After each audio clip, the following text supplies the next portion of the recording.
Well, unless I got my mic to work, which is good.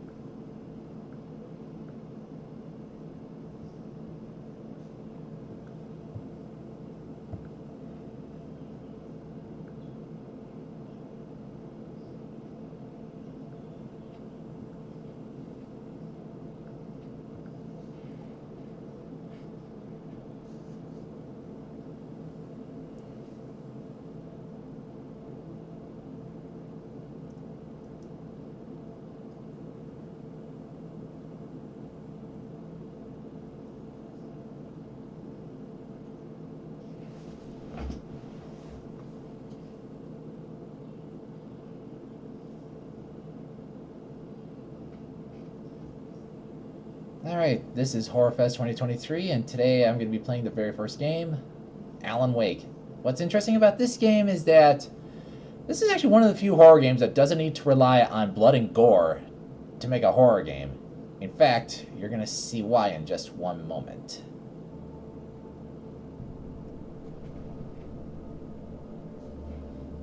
I think for the sake of argument, we're going to do this just so that way I can get myself refreshed. And I probably will be playing this twice. That nightmares exist outside of logic, and there's little fun to be had in explanations. They're antithetical to the poetry of fear. In a horror story, the victim keeps asking why, but there can be no explanation, and there shouldn't be one. The unanswered mystery is what stays with us the longest, and it's what we'll remember in the end.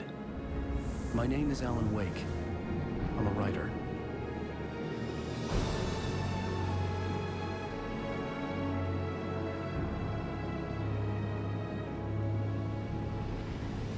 I've always had a vivid imagination, but this dream unsettled me.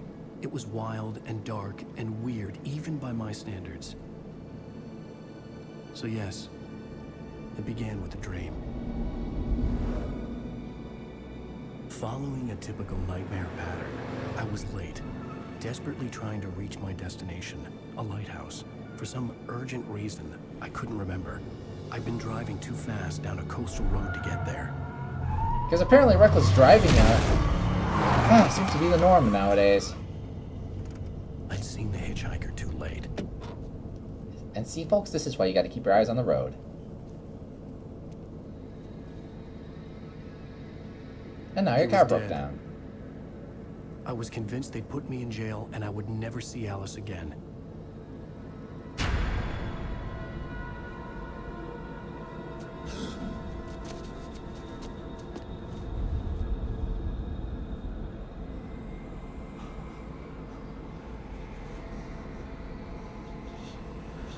Suddenly, his body was gone. I was in shock from the crash. I could hardly stay on my feet.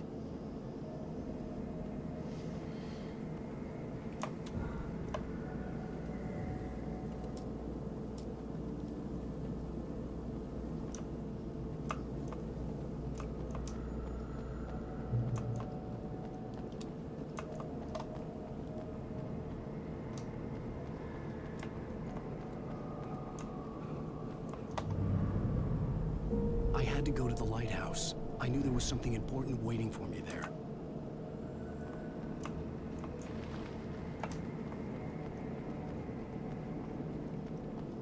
The bridge had collapsed.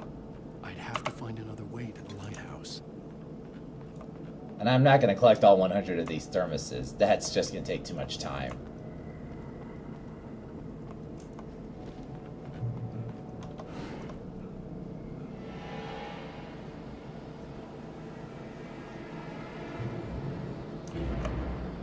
You don't even recognize me, do you, Ryder? You think you're God? You think you can just make up stuff? Play with people's lives and kill them? You think it adds to the drama? You're in this story now, and I'll make you suffer.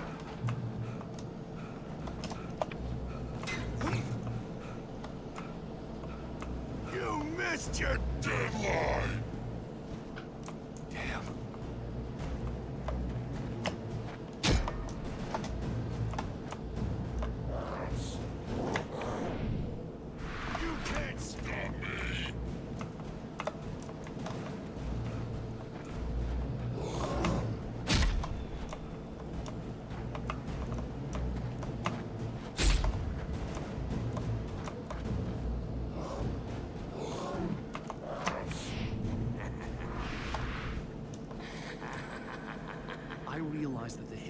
was a character from the story I'd been working on.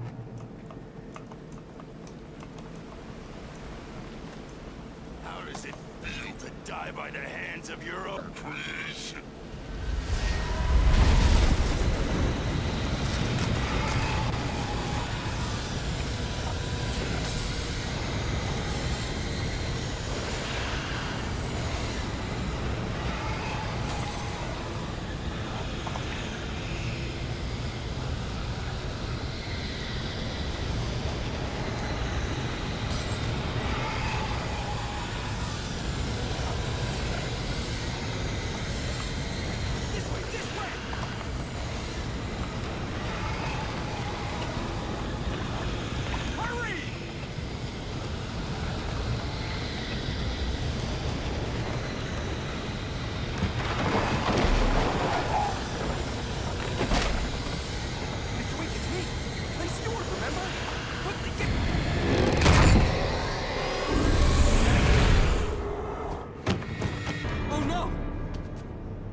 Stop! No! Damn it, die! No! No! No!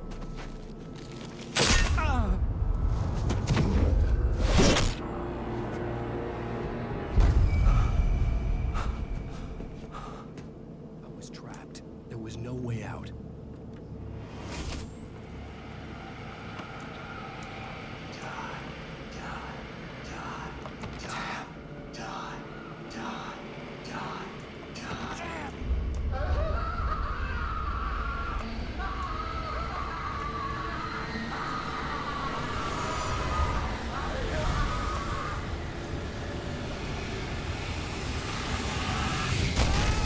The cabin was a death trap. I had to get out.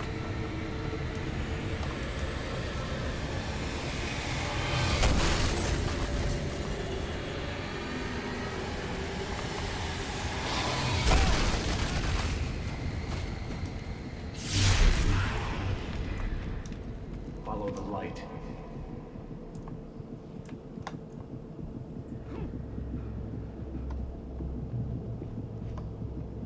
You are hurt. You should go into the light. You are only safe there. That's the interesting mechanic about this game, is that light is the only thing that'll heal you. Well done. I have something important to tell you. It goes like this. For he did not know that beyond the lake he called home lies a deeper, darker ocean green, where waves are both wilder and more serene. To its ports I've been. To its ports I've been. Do you understand? No.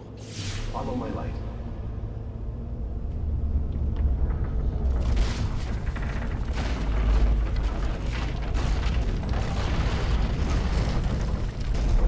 I entered your dream to teach you.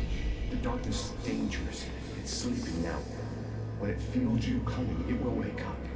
There's no time. I can only show you the most important thing. The hitchhiker has been taken over by the dark presence. You can't hurt him now. The darkness protects him from all harm. Only light can drive the darkness away and make him vulnerable again. Here, take the light. Turn your flashlight toward him and burn the darkness away.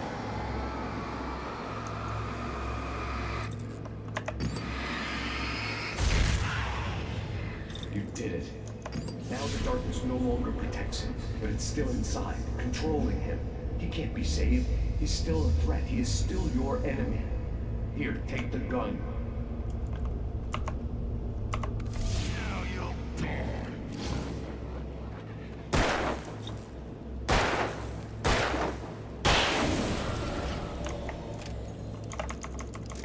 Good.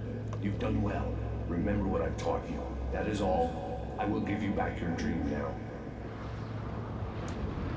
In the nightmare, a terrible darkness was taking over the world. The lighthouse was the last safe place on Earth.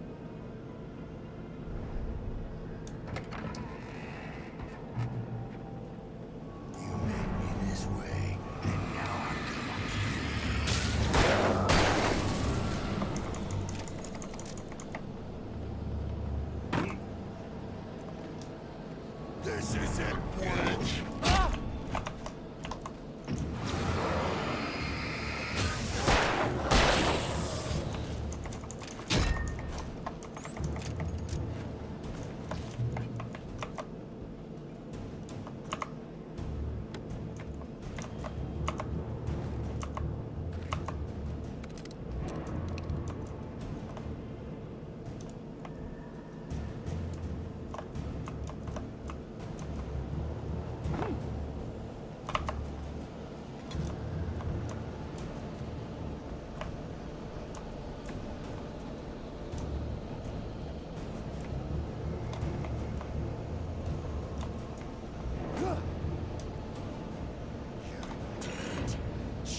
can keep this up forever.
Baby, just another nightmare. Everything's fine. You dozed off. Right. Anything more than dozed off would be news for everyone. Cheer up, handsome. We're here.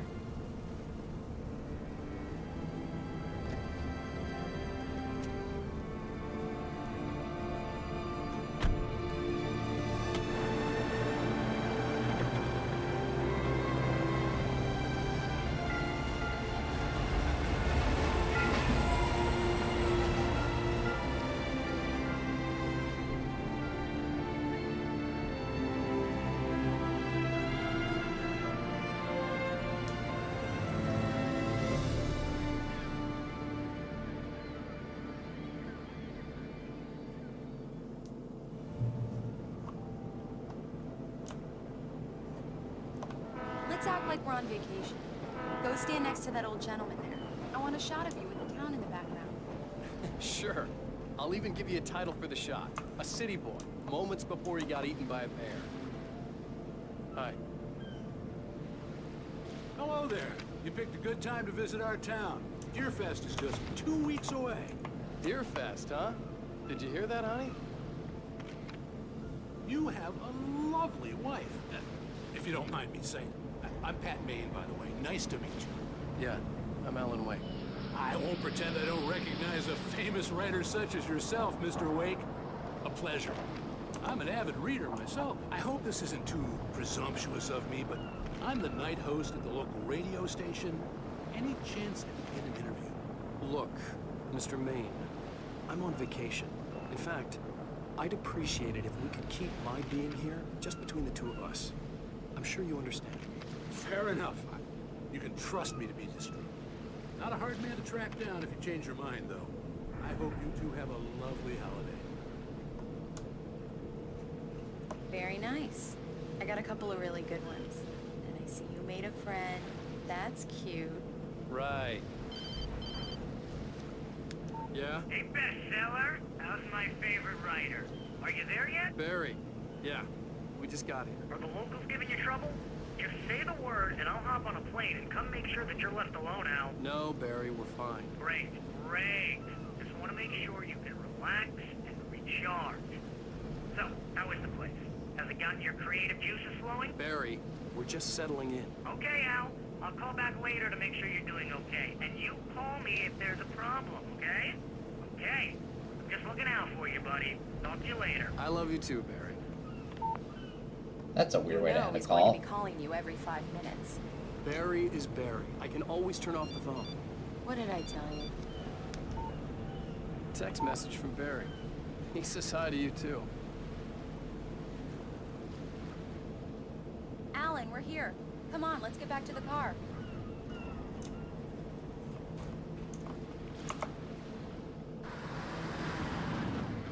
We need to stop at the local diner to get the cabin key from the landlord, a Mr. Carl Stuckey.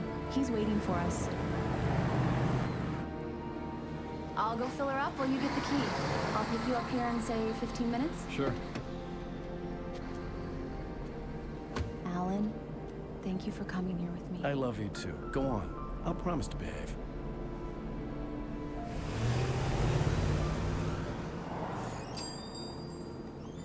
I'd forgotten there were still places like this. Towns where everybody knew everybody. Welcome to the Oh Dear Diner. Hi, I was wondering if you could help me. I'm looking for... Mr. Wake. Alan Wake. Oh, God! I am your biggest fan. I know people say that all the time, but I really am. I'm glad to hear that. Rose. Rose, I'm looking for Mr. Stuckey. Carl Stuckey? Carl? Of course, Mr. Wake. He must have gone to visit the restroom. He'll be back in a moment. I can't believe it. I've got all your books. I got the cutout from the bookstore when they took it out of the window. And you keep Do it me here. a favor, Sonny. I could really use a tune right now. Coconut, number 6 in the jukebox. I'd do it myself, but both of my legs have gone to sleep. Bad circulation. Yeah. Are you serious? Coconut again? You disgust me. Call yourself a rocker. Unbelievable. Don't go in there, young man. You can hurt yourself in the dark. I didn't want to wait. I wanted to find Stuckey, to get the key and get out as soon as possible. The waitress was giving me a headache. Overeager fans always did. Hello? Mr. Stuckey? Carl couldn't make it. Unfortunately, he was taken ill. But I have the key for you and instructions on how to get to the lake. Okay. I wish you a good stay in my cabin. I'll come by later to check how you've settled in. And to meet your wife. I insist. Thanks.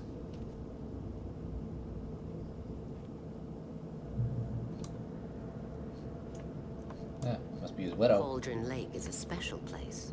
Very inspiring. You got lucky this time, young man. You can hurt yourself in the dark. This... Even that sounds better than your singing. Are you all right? Splendid, splendid. Damn hernia. It swells up like a balloon if I lift anything heavier than a spoon. Yeah, splendid, splendid. It's been a long time, Dom. Good to see you. Hey, you wouldn't happen to have a bottle on you, would you, Tom? I wish. The Andersons, they're, local musicians. We're waiting for Dr. Hartman to come pick them up. They wandered off from his clinic at the Cauldron Lake Lodge.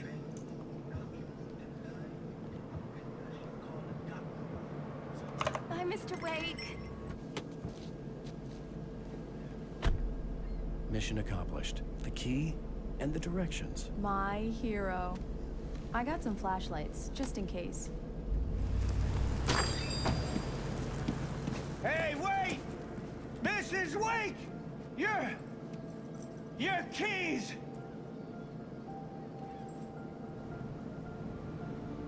That diner was a real nut house.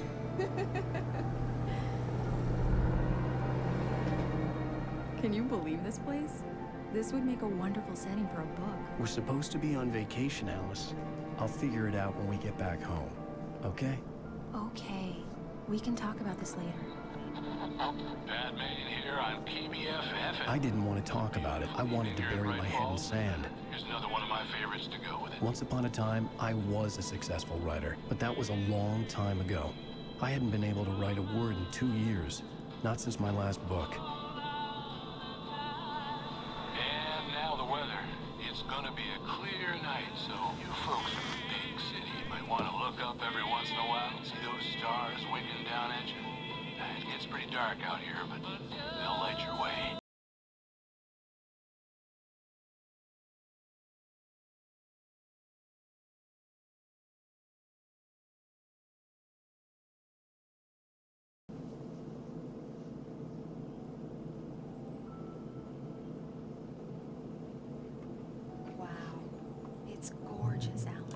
It's something, all right. Don't worry, honey. I'll get you inside safe and sound before it gets dark. And I've got the flashlight. I know. I'm okay. Alice had a phobia. The fear of darkness. I wanted to make sure we were inside with the lights on before sunset. If she is afraid of the dark, how is she able to sleep? Does she sleep with her eyes open?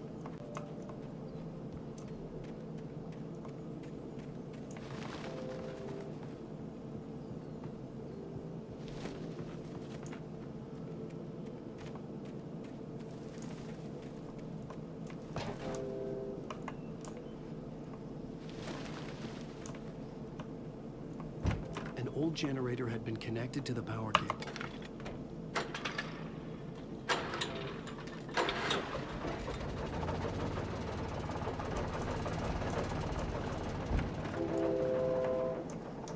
The lights are on. Good work, honey. I'll freshen up a bit and start settling in. Okay, I'll look around a bit. Sure thing. Have fun. The island had once... It was a beautiful place. I told myself I could rest here, sleep here, and forget about my work.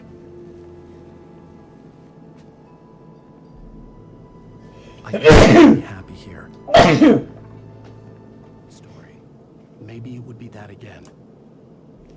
Ugh.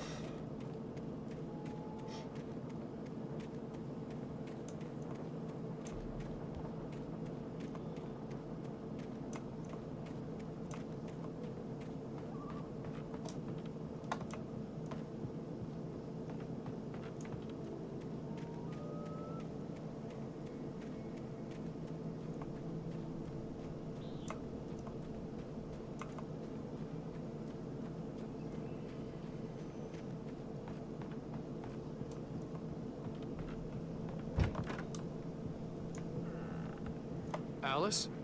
Honey? A shoebox filled with books by Thomas Zane sat on the shelf. I'd never heard of him before.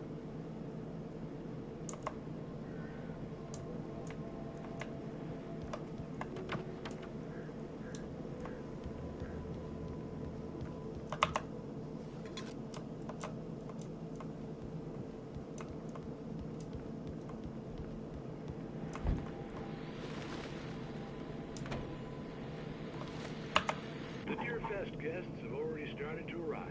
Just ran into one on the ferry. Famous artist, no less. We'll see if we can rope him into an interview later on. Now let's go to the phones. Caller, you're on KBF-FM. Hi, Pat. It's Rose. Why, hello, Rose. What's on your mind? I know who that famous artist was. It was Alan Wake, wasn't it? He's my favorite writer. Well, Rose, I just saw him at the diner. Oh, I am so excited he's here. I'm sure he's glad to be here, too. Well, folks, I guess the secret's out. This is Pat Maine on KBF-FM. And now some music. Great. So much for keeping a low profile. The old door had played a trick on me. Alice wouldn't have come out in the dark.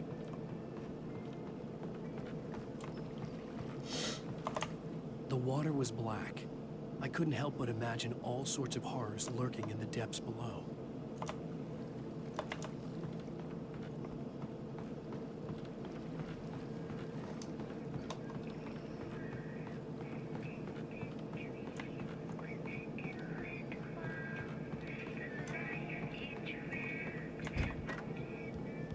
Alan, I'm upstairs. I have a surprise for you.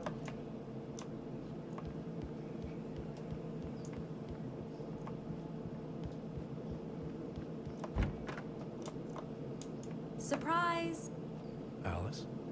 What is this? I guess I have a small confession to make. I thought maybe you could write here that a change of scenery would get you past... Damn it, Alice! Everyone Hey, just hear me out. There's a local doctor, Dr. Hartman. I read a book of his. He has a private clinic here. He specializes in helping artists. So now you want to get me committed? No, it's not like that. That's not... So much for a nice vacation. Alan? Just don't! I don't want to hear it! God damn it, Alice! God damn it! I knew she wouldn't follow me in the dark. I needed some time alone to think things through.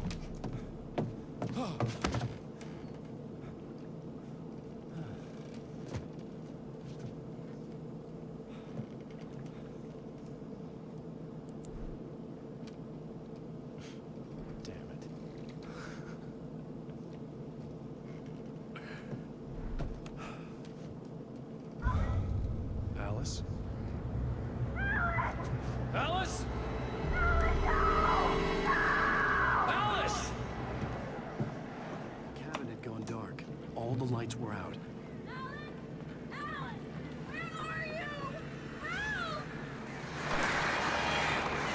I'm coming! It's all right! I'm coming! What the hell?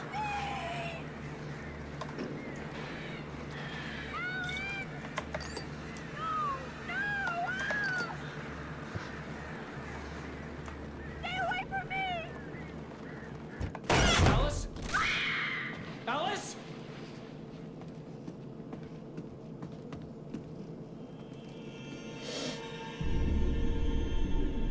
Oh no!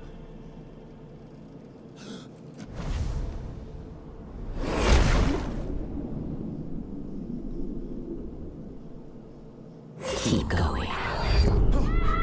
Wake up. Alice?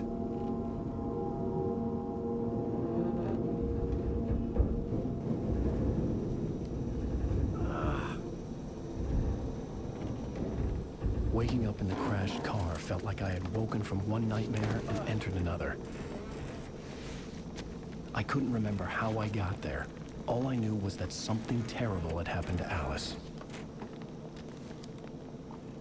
The phone was dead. I'd have to find help on foot.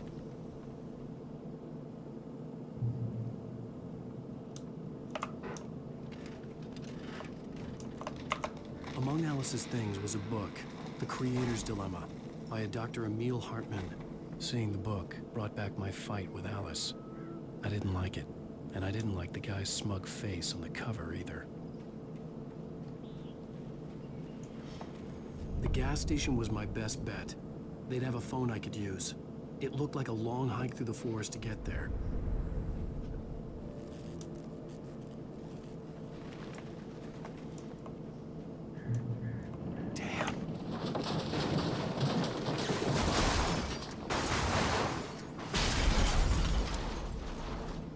Well, it looks like you're definitely going on foot.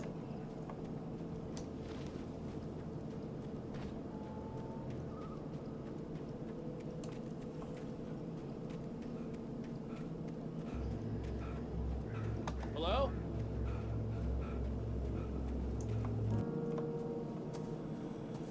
Hello? Is someone there?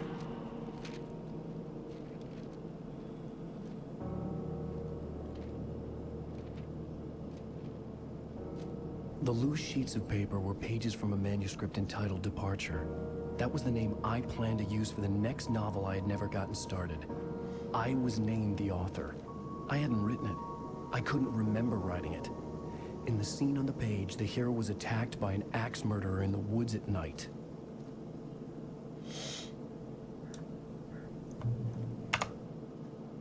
Departure by Alan Wake. The man turned to face me. His face was covered in shadows. It was hard to make him out in the darkness of the forest that surrounded us, but the axe he lifted was plain to see. It glistened with the blood of his victim. He grinned madly. The shadows were alive, distorting his features. It was a scene from a nightmare, but I was awake.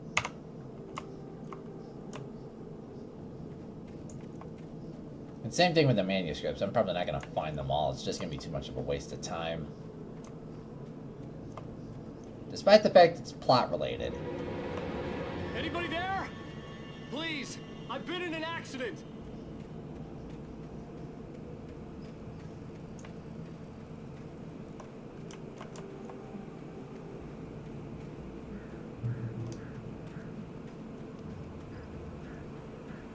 The lights up ahead were a good sign. Maybe I wouldn't have to hike all the way down to the gas station to find a phone. But you know how these things go.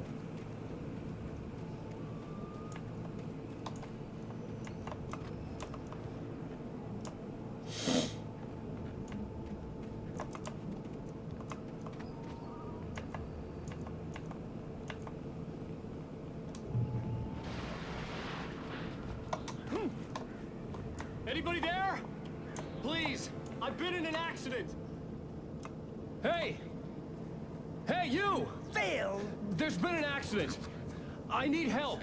Listen, I need to... Premium cabins for rent in... Oh, hell. Carl Stuckey. Pleased to meet Joe. Non-refundable reservation deposit required. Fair and square.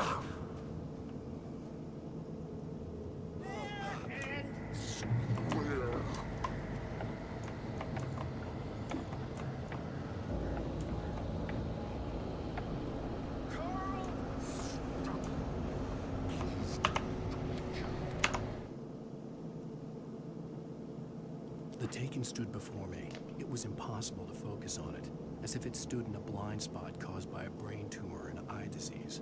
It was bleeding shadows like ink underwater, like a cloud of blood from a shark bite. I was terrified. I squeezed the flashlight like my life depended on it, willing it to stop coming any closer. Suddenly something gave, and the light seemed to shine brighter.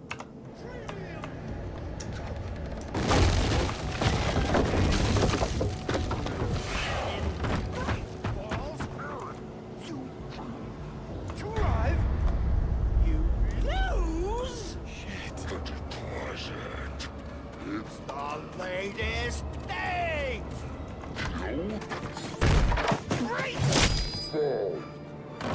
I had to figure a way out of this. Any second now, and Stucky would be knocking on the door with his axe like Nicholson in The Shining. Here's Stucky.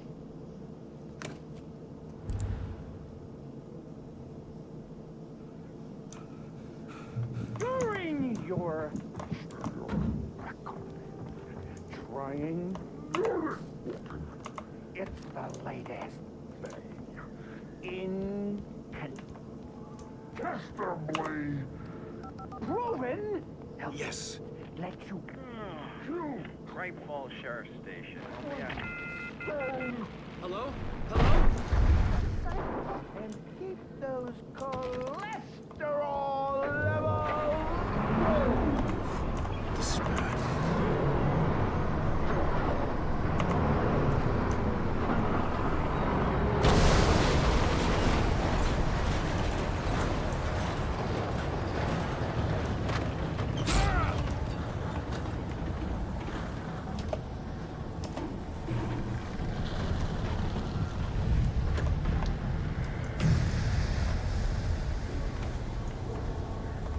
There were more of them.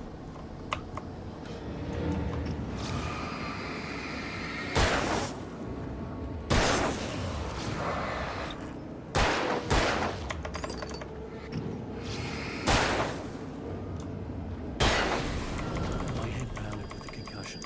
I'd never fired a gun outside a shooting range, and now I just killed someone. Or something. There were no bodies. They just disappeared. If I was dreaming, it felt real enough to make me sick.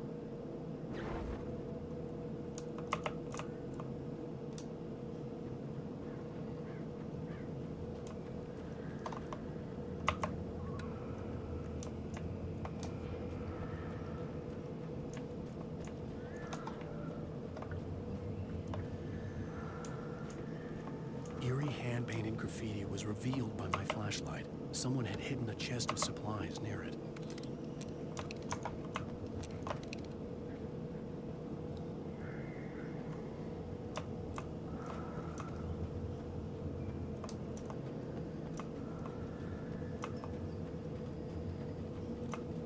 The dark forest was the last place I wanted to go, but I had no choice. I had to get to the gas station. It's rabbit season.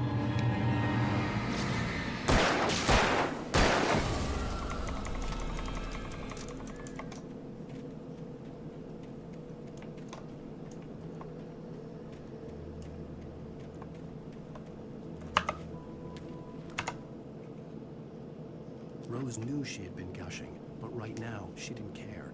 As far as she was concerned, her brief meeting with Alan Wake was literally the high point of her life. She watched as he got in the car with his wife. She was pretty, confident, at ease with Wake. Not like Rose. They were perfect for each other. She'd have given anything to be called their friend.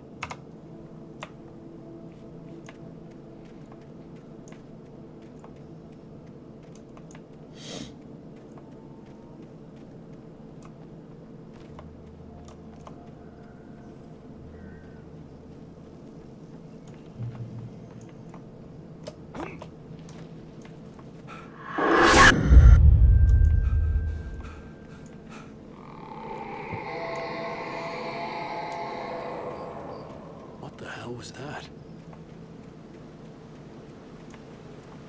When I saw the river below, something uncoiled itself inside my head. I realized that I'd have to find a way across. I didn't even want to look at the water.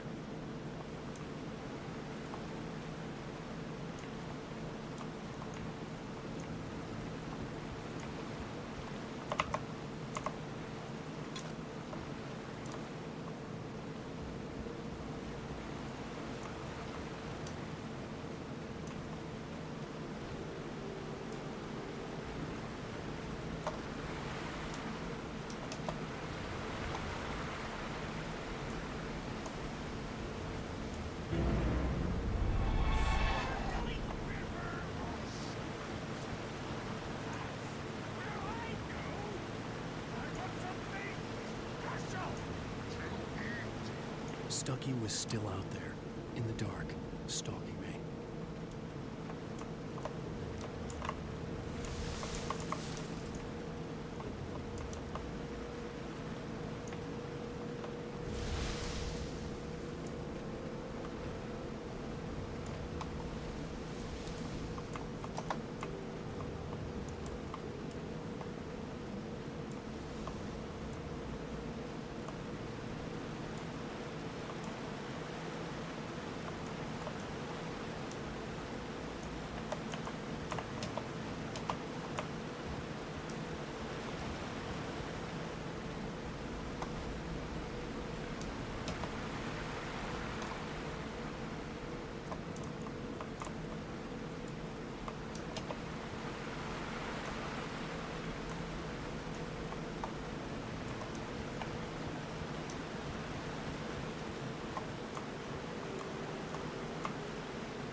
The staircase was broken.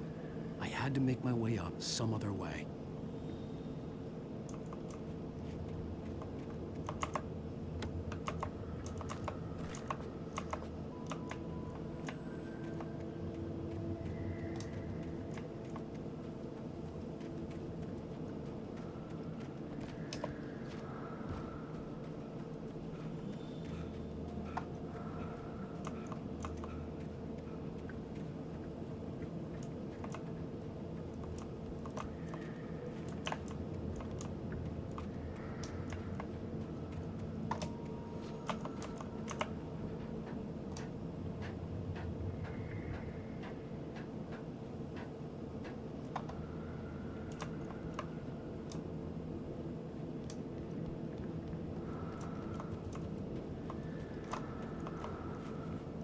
Taken. They're taken.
this forestry equipment around.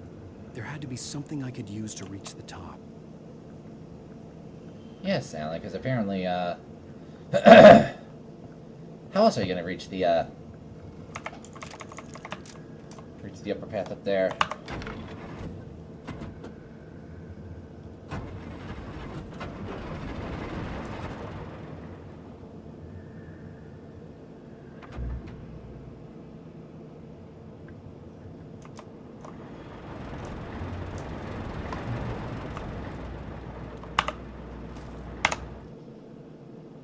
I heard them before I saw them, swooping down from the sky and screeching as they came.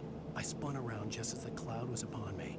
For an instant, I stared into 100 dead eyes, black pearls glittering in the darkness. I raised the flashlight and the swarm exploded like fireworks. Feathers burned, turned into ash. I couldn't hear my scream above theirs.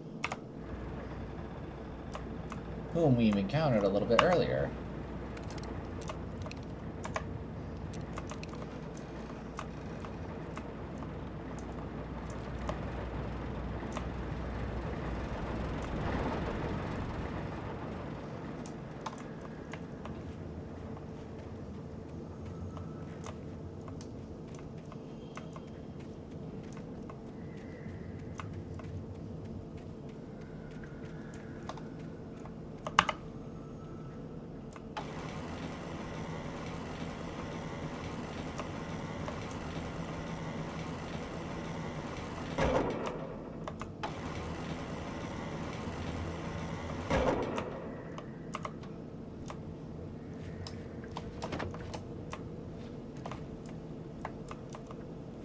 So it looks like we're not finished yet.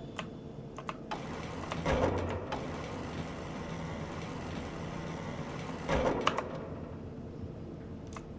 that should do it.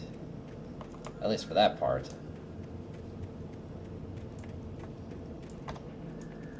Unless there's a second one of these. That might be a little bit later.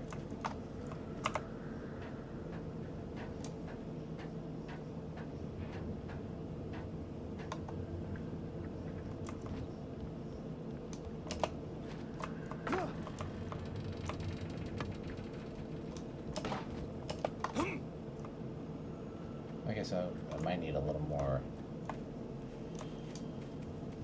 balance, if you will.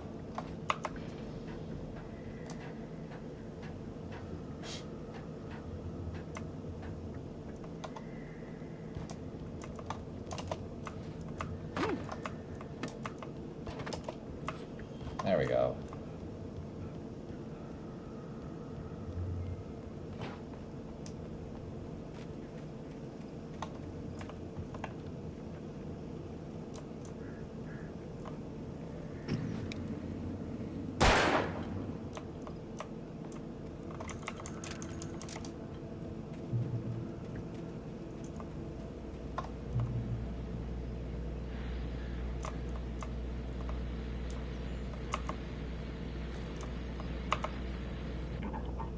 I was just outside for a breath of fresh air, and what a night. I know most of you are probably in your beds by now, but if you're still up and around, take a moment. Step outside for a spell and breathe in deep. The weather is absolutely still. The sky is crystal clear. It's like the forest is quietly breathing along with you. As you listeners know, I'm a night owl, and it's on nights like this I wish I wasn't cooped up in the studio. Makes an old man like me wish I could just roam wild. But here I am, and who'd keep you company all night long if I weren't? It looks like I'm not the only one staying up late. Caller, you're on the air. Hey, Pat, it's Maurice Horton. Hello, Maurice. What are you up to? Well, I was just taking Toby on his walking. Oh, isn't it beautiful out there? Sure, but Pat, the reason I called is that Toby heard something rumbling in the undergrowth and took off after it, and I couldn't find it. Probably a rabbit. Sure. Toby loves rabbits. Well, sure. Anyway, I figured that, if anyone runs into Toby, they could grab him. My number's on his collar. And Toby's a friendly dog?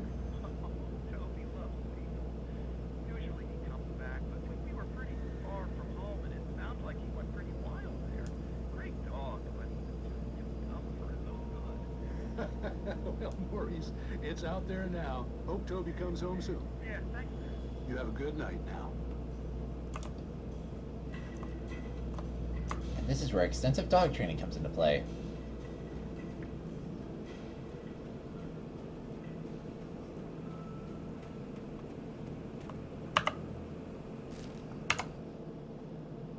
At first, I kept finding the pages as if by accident. The book I couldn't remember was either a terrible and true prophecy or an act of creation that had rewritten the world. I began to hunt the pages feverishly, for they held the answer to the mystery. With it, I could save myself. With it, I could save Alice. Alright, let's keep going here. The gas station was closer now, its light welcoming in the darkness.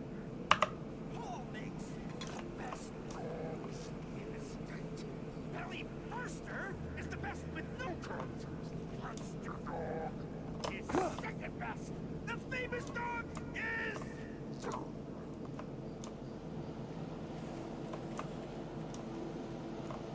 This is starting to get both absurd and weird.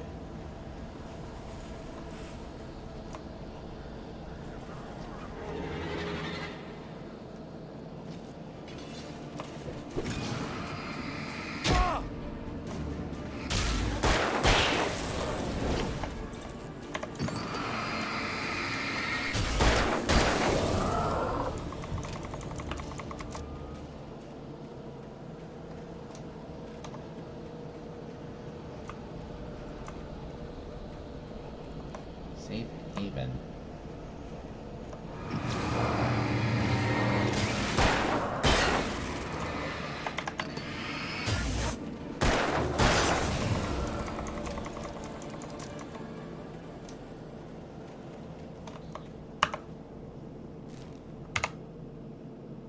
I stepped into the gas station's garage. It was dark and quiet. The place was a mess. It looked like someone trashed the place, or that there'd been some kind of fight. Light spilled into the room through an open door at the back, and I made my way toward it. Without any warning, I was blinded by a bright light. An old portable TV on the shelf had come alive by itself. Impossibly, I could see myself on the screen, talking like a madman.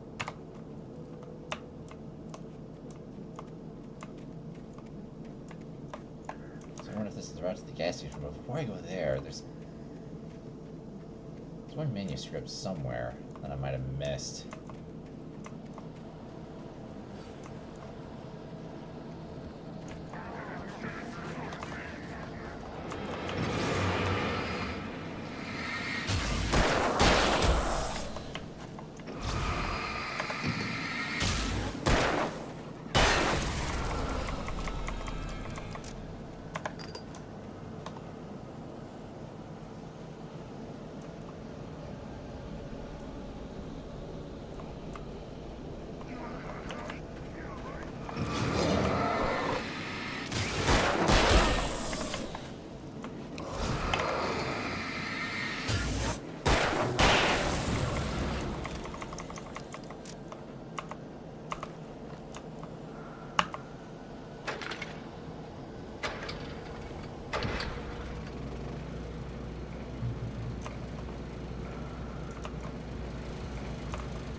So it seems like there's two safe havens.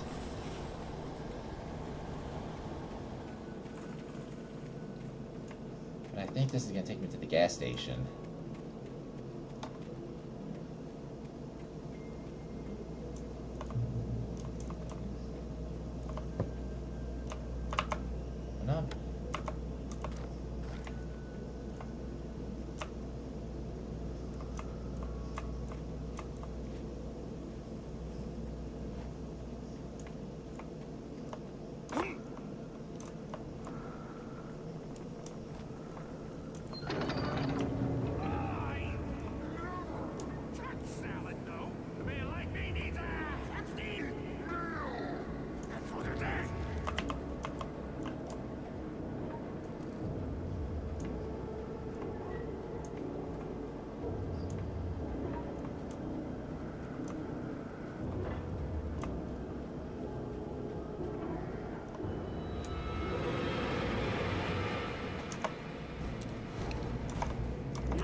Boom. That takes care of that.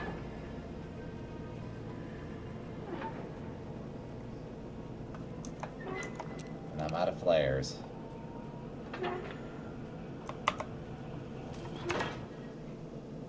The cabin on Cauldron Lake? She asked. The sheriff looked at me suspiciously. The early morning light flooded through the office windows. I would probably never have gotten out of the woods alive without her help. But I couldn't tell her the truth of what I'd faced the previous night.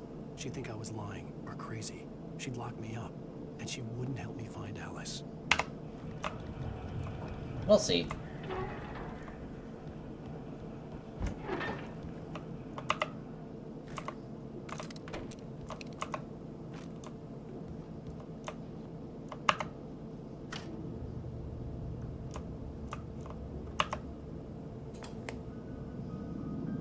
Science. It bestows immortality on those who advance it to elevate all of mankind. Newton, Einstein, Sagan, princes among men. But the price for such a legacy is steep indeed. In Night Springs. Tonight's episode, a quantum suicide. If our lives are already written, it would take a courageous man to change the script. Having called a press conference, Dr. Barclay Colvin is about to demonstrate that very courage.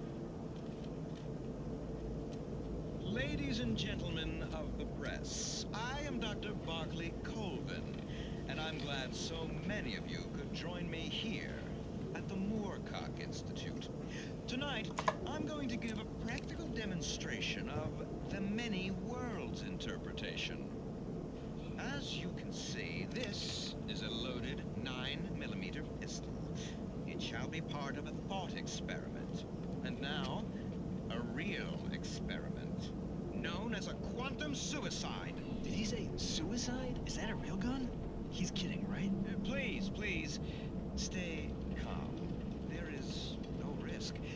Observe what occurs when I place the weapon against my own forehead. Now, you might think this round is merely a dud. Not so. Observe the flower pot. And yet, I myself cannot be harmed with this gun. With each pull of the trigger, two new realities branch off. One in which the weapon didn't fire, and one where it did. With my machine here, I have ensured that this reality is always the former. I have bestowed upon myself quantum immortality. Under no circumstances can this gun kill me. So wait. What you're saying is that every time you pull the trigger, in another reality, you die? Yes, of course, but that's completely trivial. There's an infinite number of things that could happen at any moment, and they always do happen somewhere. The point is, this one thing did not happen here. You're insane, Colvin. Insane? Insane? Hey, was this thing supposed to be plugged in? I stumbled on it. You fools! Gaze upon quantum immortality.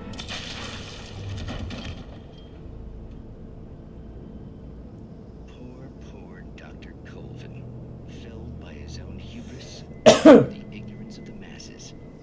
Perhaps he should have left the crate unopened, the decaying atom unobserved. Curiosity often kills the cat. Night Springs.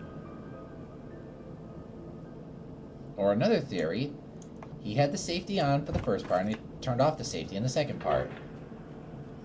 And then by the time he got to his demonstration, he forgot to turn the safety on. But that's just my theory.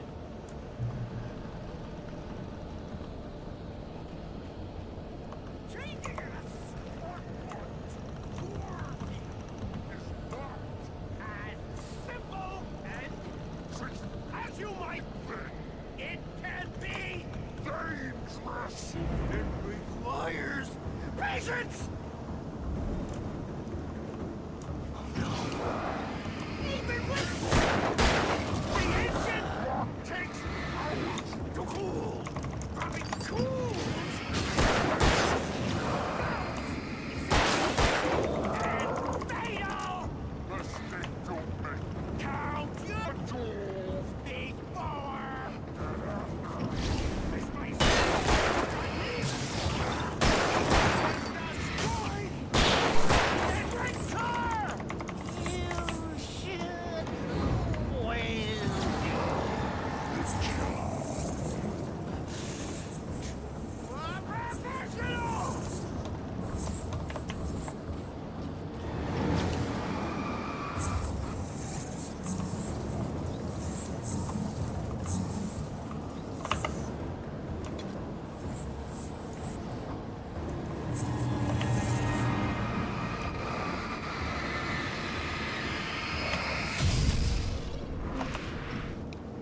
Stucky's body vanished, leaving behind only a lifetime of nightmares to come, assuming I'd reached the lights of the gas station alive.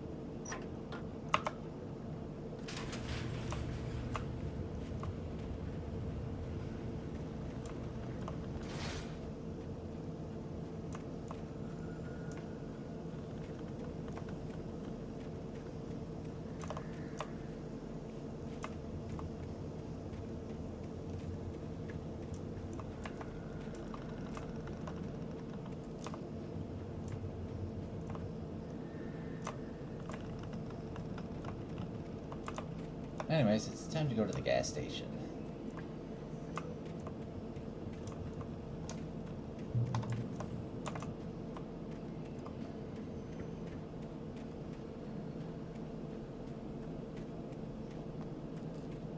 I recognized the parade float I had seen in Bright Falls when I first arrived with Alice.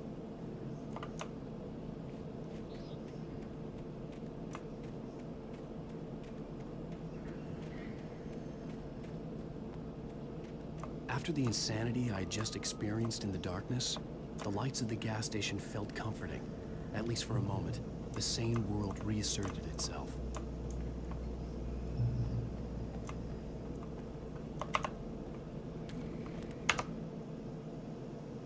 Stucky spat on the garage floor and tried to shake the cobwebs from his head.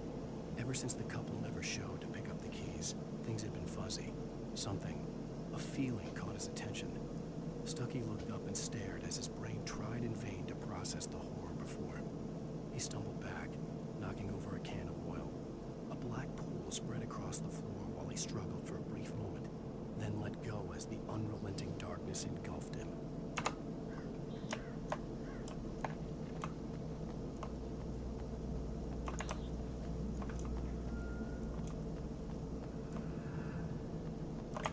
The Deer Fest had been 2 weeks away when we arrived. If the day count on the banner was right, I was missing a whole week between the night we got here and now.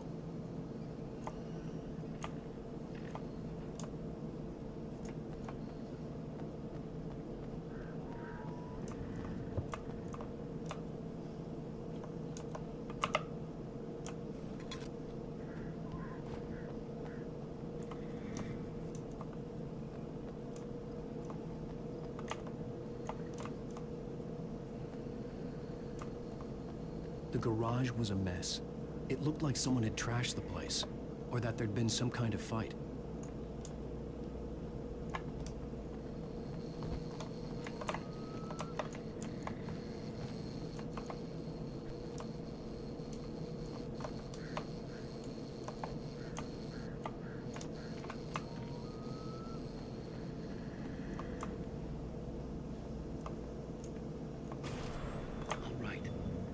Keep writing. Outside, there's only darkness. Outside the cabin, outside the story, there's only darkness. I can feel her presence in the dark. Just now, I could smell her perfume in the room. I'll reach her, I'll fix it up. I'll bring her back. The story will come true. If I stop, she's lost. I don't believe this. It'd been me on the TV, talking crazy. Was I losing my mind?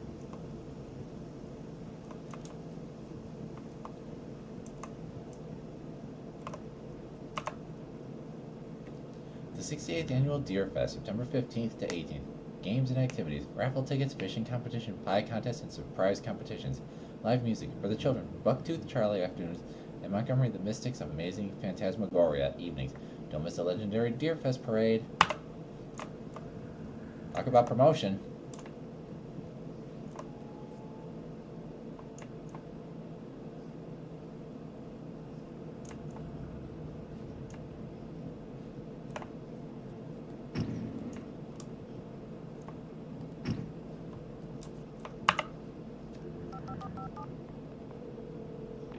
Great Ball Sheriff Station.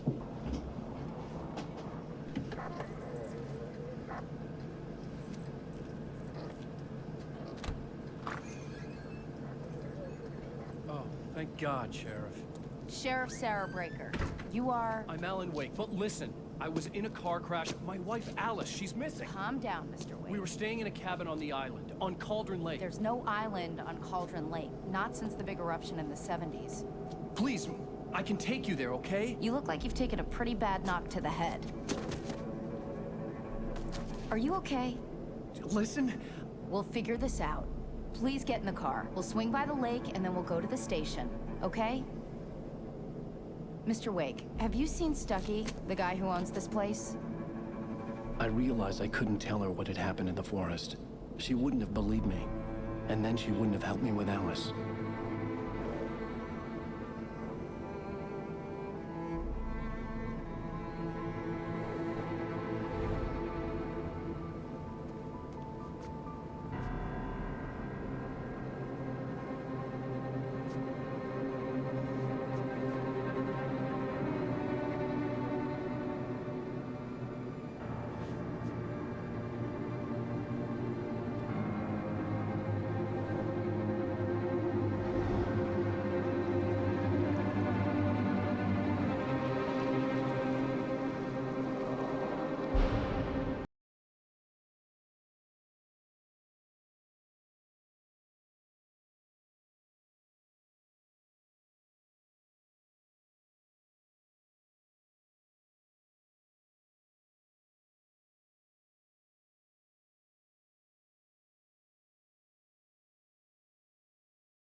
I think that might be copyrighted. I falls with my wife, Alice.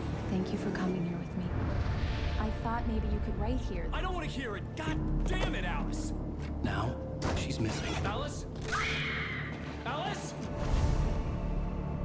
I woke up behind the wheel of a crashed car. I'm missing a week. I was attacked by shadowy men straight from a nightmare.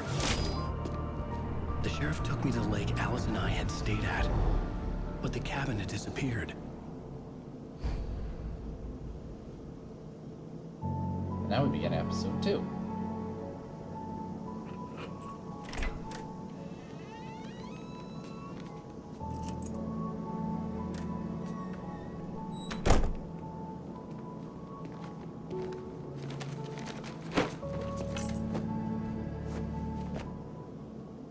Honey, I'm home.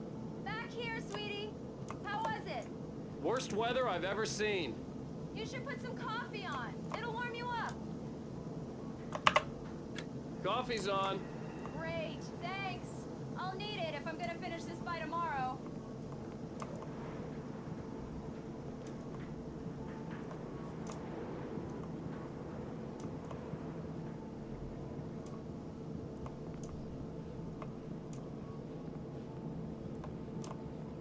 Oh, hey, I just finished those cover mock-ups. They're on your desk. Tell me what you think. No kidding. I didn't think you'd get them done this quickly. On occasion, I can perform all sorts of miracles, my dear.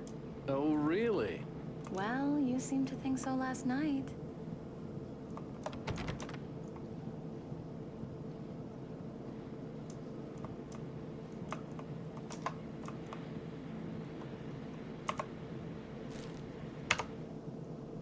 It's true what they say about the fall and the sudden stop at the end. I'd lain here in the snow while the lurid chain of scenes that had led me here kept playing in my head. A rerun of my own private snuff movie. A memory of my corpse. Alone at my own wake. Thinking in metaphors again. The femme fatale was gone. Only a sour taste remained of the kiss that killed me. This was a late goodbye. 13 years after I'd gotten my revenge. It had finally caught up with me. It had been a long time to bear the pain. My blood painted the snow red. A gruesome slushy dissolved all the scattered painkillers and leisurely dripped down to the sewer, mingling with the bile of the city, becoming one with it. I can see them now. My wife and my baby. Honey, I'm home. Sound familiar? Sounds like Max Payne.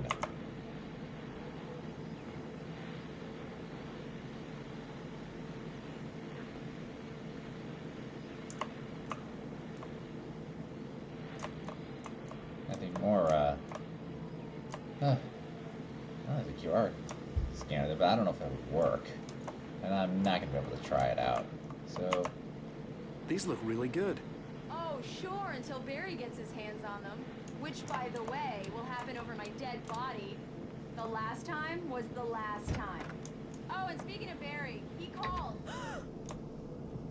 Alan! Alan! Please check the fuse box! I'm right here. I'm on it, honey. Please hurry!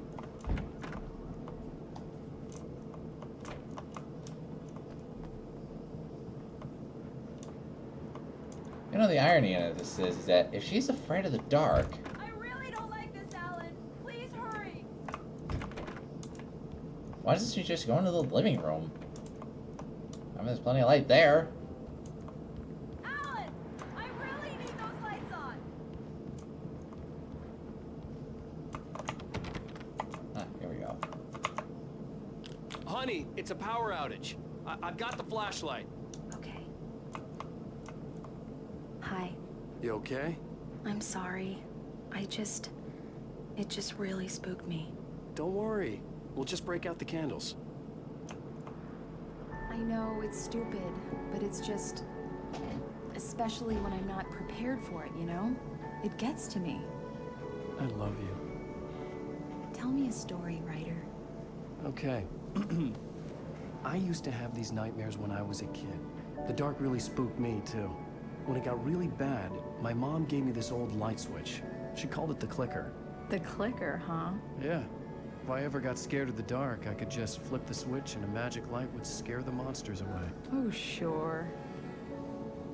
Here it is. Alan. Maybe it'll help you, too. Yeah, nice story, writer boy. You made that up right now, didn't you? No. Seriously. I love you, even if you are a liar.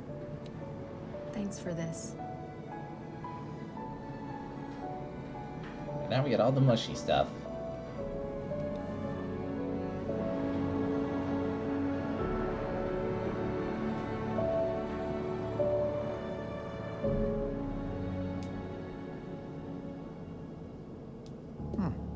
How do you feel, Mr. Wake? Any nausea, disorientation, anything like that? Mr. Wake, how are you feeling? I'm okay. My head's fine. I had to lie about my headache and memory loss. He'd send me to a hospital for tests. I couldn't leave without Alice. Very well. I don't think you have a concussion, but you've obviously been through quite a shock. You should take it easy for a couple of days. Thanks. Well then, Mr. Wake, we're done here. If the pain gets any worse or you experience any other symptoms, you should come see me. I'll let you get on with it then. Sarah, Sheriff Breaker, is waiting for you. She's very good at her job. I'm sure she can locate your wife in no time. Right. So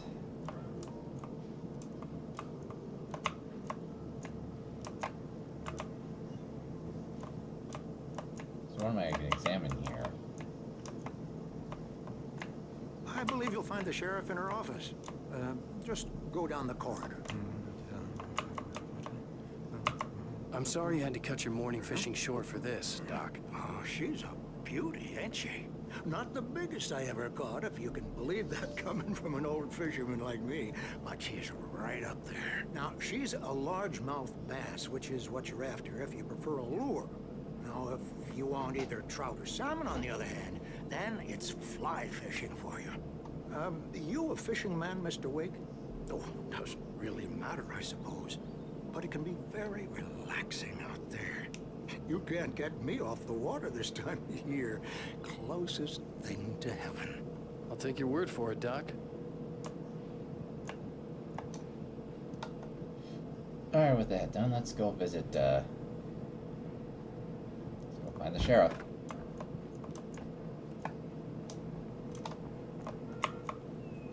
Missing. Richard Bob, Bruce Dansky, Jacob Miller. On a camping trip, overdue, hadn't been in contact. If you have seen them or know their whereabouts, please call 555-9932. Thank you. Have you seen this man? Disappeared on 6/20 of 07. Identifying features. Knack for winning contests. Weird.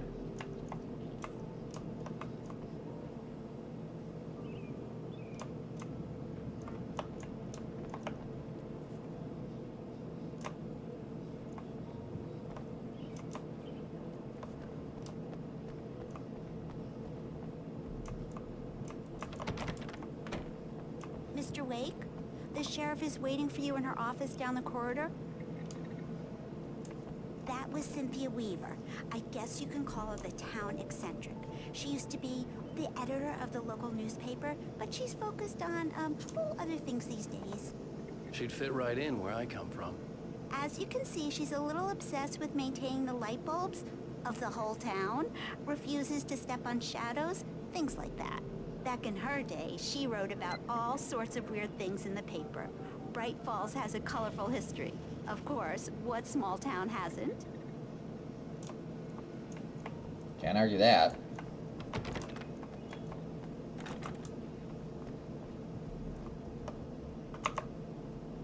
Yeah, it's Mulligan here. I'm at Stucky's gas station with Thornton. There's no sign of him. Over. Wait. Yeah, this is Thornton. Look, we've located the brake float. It's here. That's some good news, right? Stucky was supposed to be driving it at the rehearsal today. Over. Oh, give me that. Mulligan here. Looks like someone really thrashed the garage. Over. Okay, roger that, guys. Keep looking for Stucky. James out.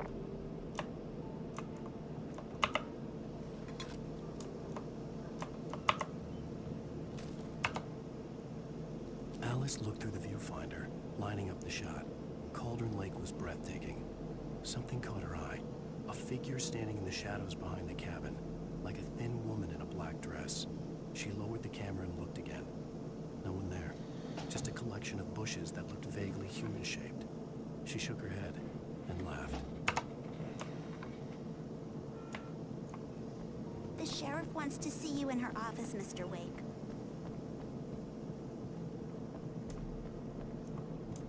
Come in, Mr. Wake.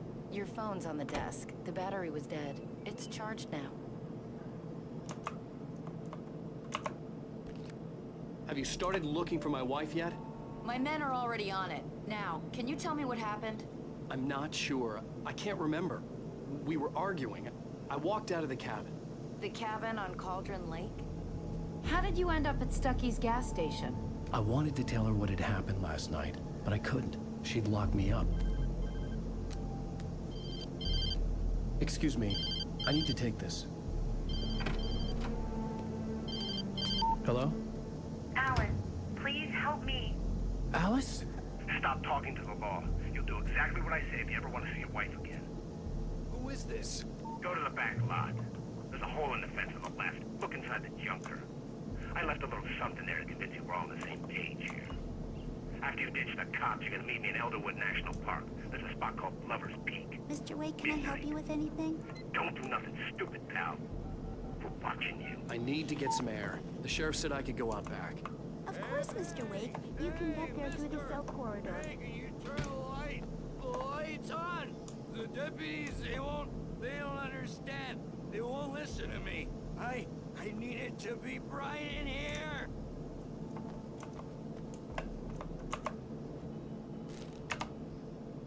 In spite of its human mask, to describe the dark presence as intelligent would have implied human qualities on something decidedly inhuman.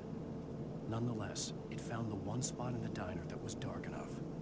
Some light spilled into the corridor, ravaging it. But it took the pain.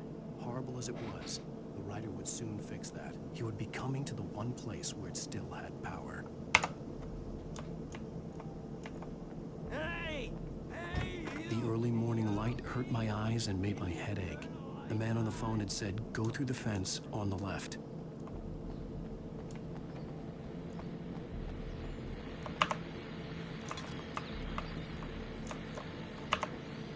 Well, folks, it's been another long night, and it's about time for me to sign off. God knows I need my beauty sleep. Just one more item before I go. It's been a busy night for the sheriff's department. We've had a few broken windows, even a report of shots fired on Main Street.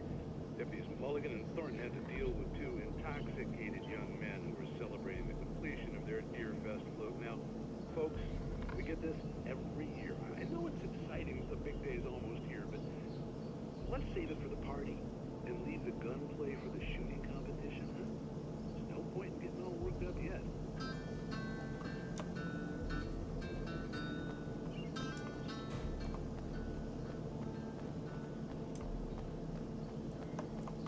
The The caller had told me to find a hole in the fence behind the police station. There was something for me in an abandoned car.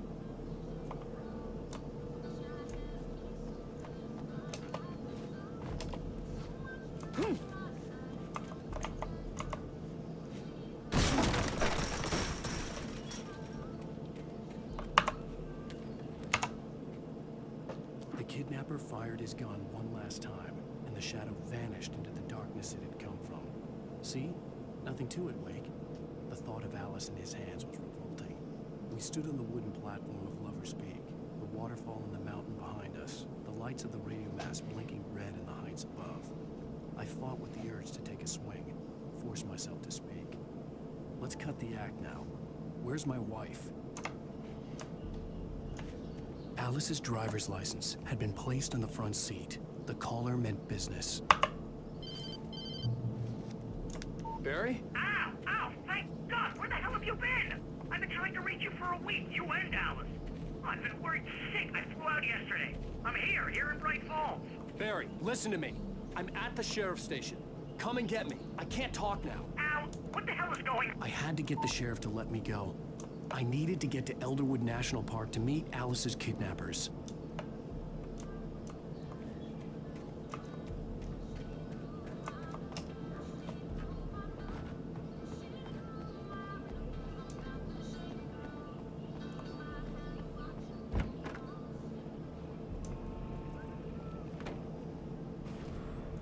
A writer is a light that reveals the world of his story from darkness, shapes it from nothingness.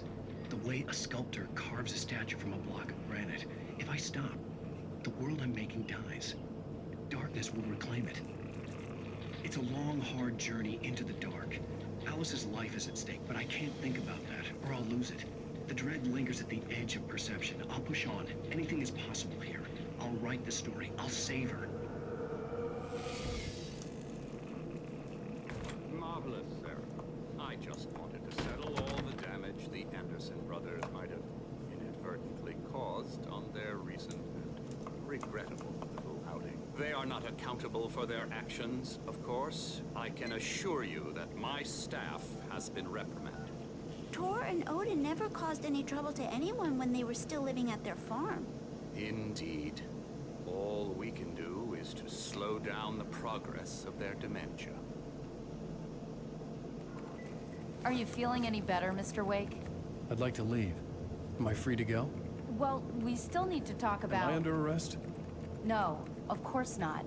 But I need to know where you'll be staying so I can get in touch with you. I'd avoid the motel. The Majestic is known for its roaches. The cabins at Elderwood are pretty nice, though. That sounds perfect. I'm Dr. Emil Hartman. I'd like to invite you to stay at Cauldron Lake Lodge. Did you talk to my wife? I had the pleasure of discussing your situation with her on several occasions. Did you set something up with her? I invited her here. My clinic is a place where... Oh, hey! Oh my! Take it easy. Hey, nobody move! Get your hands off of my client! Who are you? I'm Barry Wheeler, his agent. If you have business with Mr. Wake, you talk to me. You yokels won't know what hit you once I sick my lawyers on your asses. No harm done, Sarah. I'm all right. I don't want to press charges. Mr. Wake, my offer still stands. Get me out of here. What the hell was that about, Al? We don't need a replay of that thing with the paparazzi. I thought they were gonna lock you up. I had to talk to someone. I told Barry everything. He thought I was certifiable, but when he heard about the manuscript, I had him. The fact that I'd written something, even if I couldn't remember it, was enough for him. He smelled money. And he believed that Alice had been kidnapped. Anything beyond that was another story. I had a midnight appointment with the kidnapper in a place called Lover's Peak, somewhere in Elderwood National Park. The plan was to rent a cabin. I don't like it, Al. I don't like any of it. It's not good. In fact, it's the absolute opposite of good. Mr. Wake! Barry, you found him! Hi, Rose. Oh, wow. I was just thinking about you, too. Great. I was just bringing Rusty some coffee. He's on the balcony, looking after Max. Poor thing. I really need to go. Great to see you again, Mr. Wake. Later! Who's Max? What an airhead. Jeez, Mr. Takes a swing at everybody. This is not her fault. She's a very nice girl and, more importantly, a fan. She even has a fan site dedicated to you. The skeleton of a Columbian mammoth. Mammothus columbi. This specimen, estimated to be 14,000 years old, was recovered from the La Brea tar pits in 1981. It was donated to the Elderwood National Park in 1998, when the Columbian mammoth became Washington's state fossil. Named Bucktooth Charlie, it has since become the park's official mascot. Seriously, Al, what you were saying in the car? Just listen to yourself.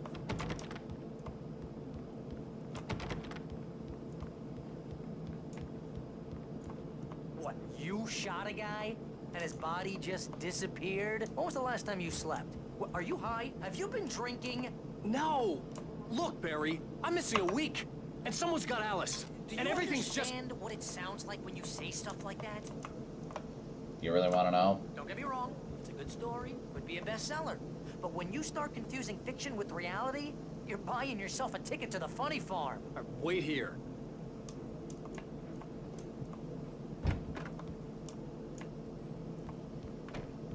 Easy there, boy. I'm almost done. Hey, Rusty, right? You rent cabins. Oh, Mr. Wake, I'd shake your hand, but mine are kind of full here. Actually, I'm sorry about this. Would you mind grabbing the registration form from the desk? It's just across from Bucktooth Charlie. Okay, sure. What happened? Crazy poachers. Max here got his foot caught in a trap. They're illegal to use here. Hell, you're not supposed to hunt within the park at all. But that doesn't stop some lowlifes. Well, at least Max is gonna be okay. You got lucky. Max is still groggy from the shot I gave him, and I'd rather not leave him alone just yet. The form's on the desk across from the mammoth skeleton. Seriously, Al, you can't just go and meet a kidnapper. Those situations always end up in disaster. You gotta talk to the cops. She's my wife, and it's my call. Can we talk about this later? No, this whole thing... Listen, you hit your head. I mean, jeez, Al, come on. You gotta understand how crazy all this sounds. If you're trying to pull a joke on me, freak me out, it's working. Ha ha, let's have a laugh on Barry. Well, you had me going there real funny, Al. You can quit it now.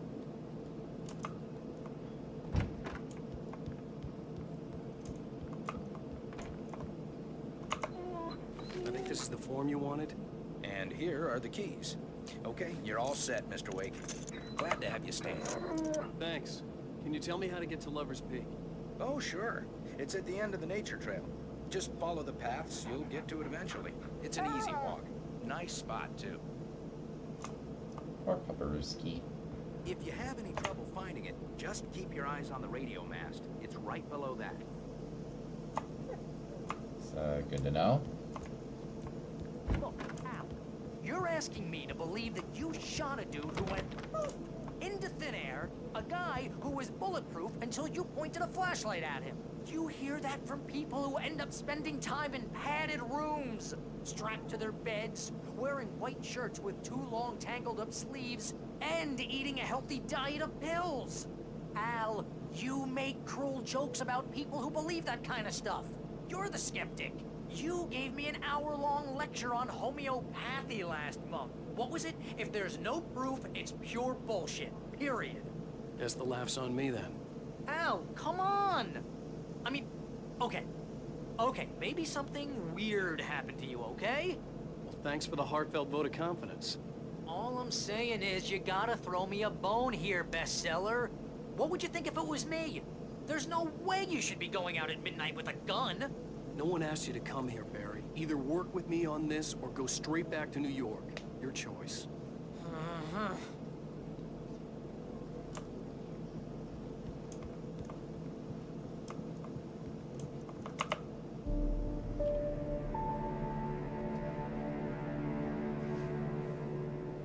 That's just crazy talk, Al. Al? Al? We should go to the sheriff or call the FBI. Damn it, Barry, they'll kill her! This is not a goddamn debate, Barry. I'm going to Lover's Peak. He said to come alone. Okay then. I understand. You're my best friend, and I'm worried that you're not right in the head. Tell me what to do to help, and I'll do it. You stay here, and if I'm not back by morning, call the cavalry.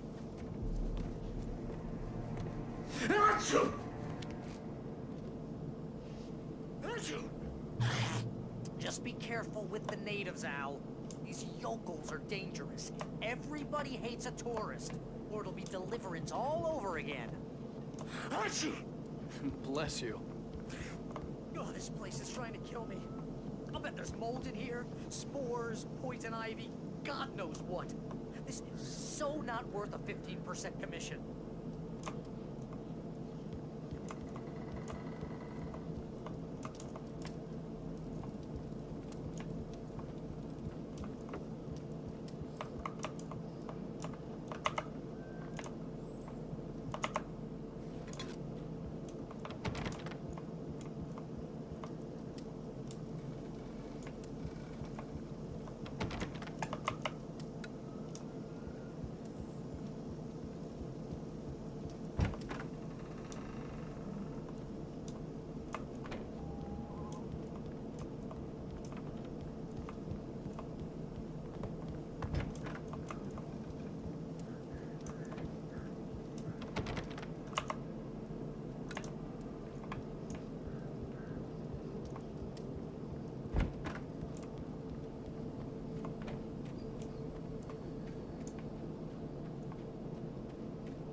Barry had never gotten along with Alice, but he knew Alan loved her with an almost frightening intensity. And now something had happened to Alice.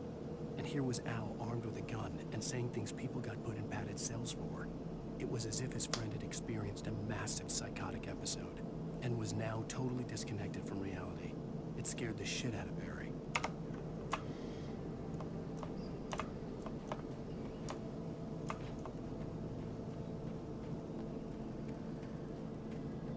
I knew I should have gone to the cops. This wasn't the smartest thing I'd ever done, but I was still angry with Barry for trying to talk me out of it. These people had called me right in the sheriff's station. The cops wouldn't scare them, and they had Alice.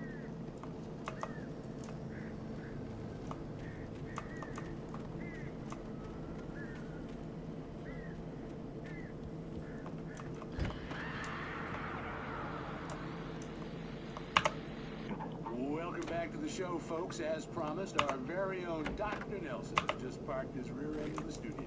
Doc, what's your Deerfest plan like? My plan? You make it sound a lot more organized than I ever seem to manage. Oh. No plan, really. Just taking the atmosphere. I'm getting a little too rickety to do much more than that, you know. Oh, tell me about it. No sack race for us older gentlemen, huh? Yes, exactly, Pat. But I'm going to check out the parade, of course. And I'll be one of the pie contest judges, too. Well, that takes a different kind of constitution. Oh, yeah. It's my kind of exercise. Now, Doc, seriously, you're in pretty good shape, though. You're the outdoors type. I know for a fact you're an avid fisherman. That's right. Matter of fact, just caught a heck of a largemouth bass early this morning. But you're not taking part in the fishing contest? No, not this year. See, Pat, I'm just not that competitive anymore. Now I just like to take my time and enjoy the peace of it. It's no fun if I need to worry about what I'm catching, you know? Considering your track record, the participants are probably pretty happy you feel that way. Well, that's kind of you to say.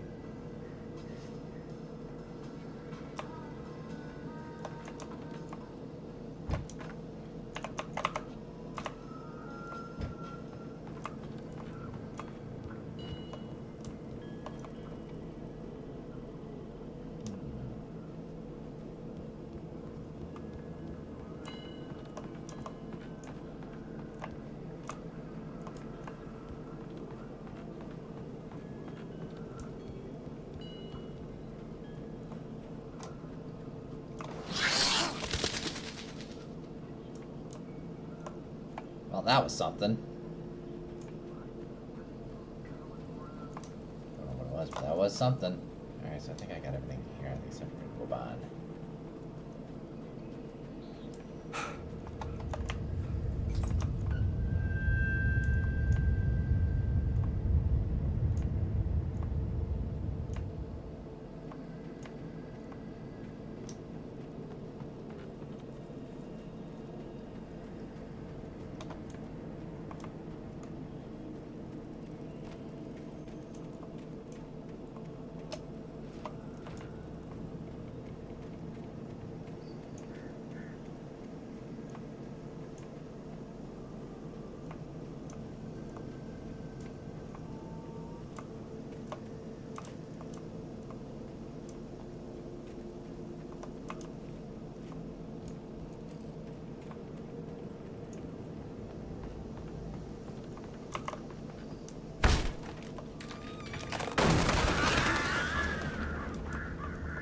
Crazy birds.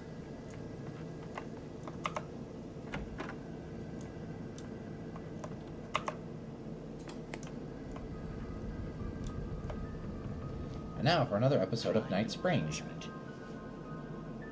The cancer and cure of civilization. But some crimes are impossible to punish, especially in Night Springs. Tonight's episode, The Man in the Mirror.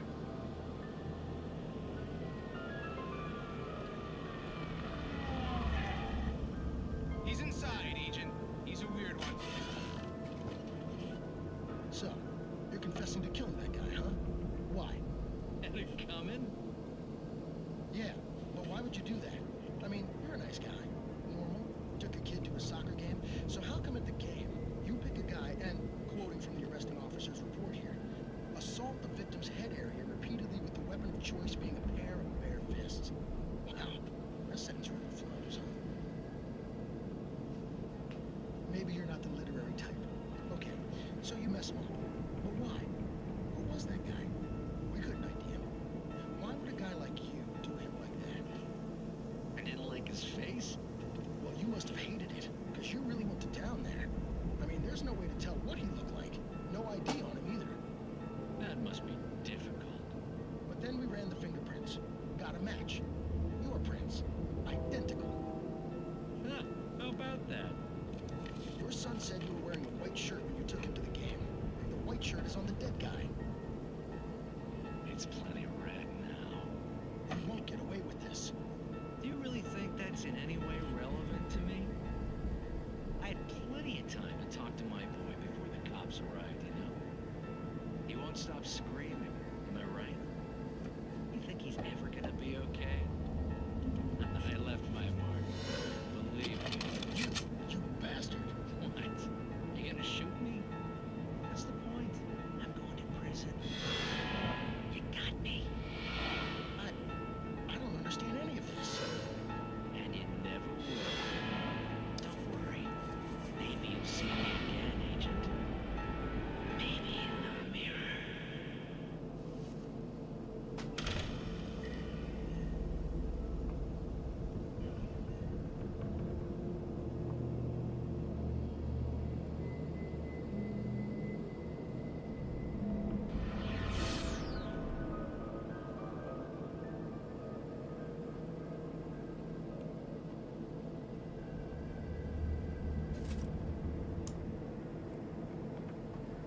weird episode of Night Springs.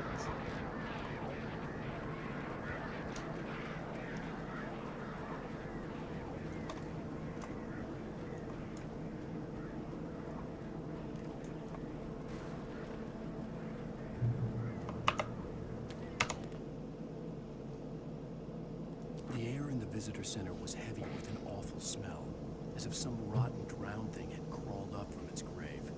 Rusty kept coughing blood. My eyes were drawn to the twisted shape of his broken leg. The attack had been vicious.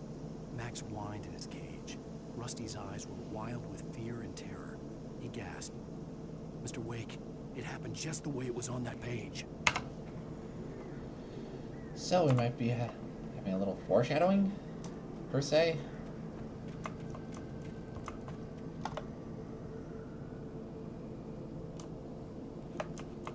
Oh yeah, probably the number one thing that people should always take into consideration whenever they go to a park of any kind. Do not feed the wildlife. But some people do it anyways. Why? I don't know. Oh look, another manuscript.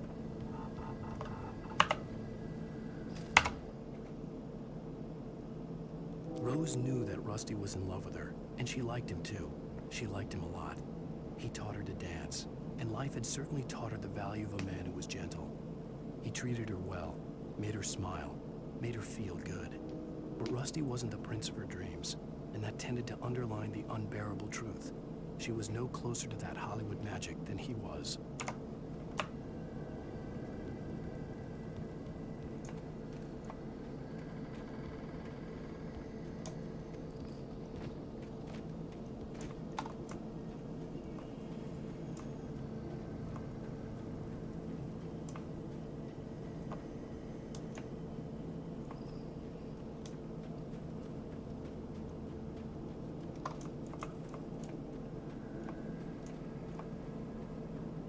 Fallen Rock Zone.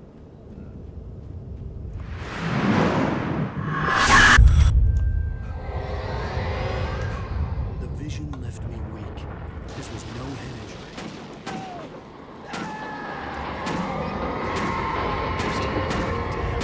Rusty, hang on! I'm coming! Please, help me! Anybody? Help me! Help! Help me! Can you hear me? Anyone? The ranger's office was locked. I'd need a key to get in.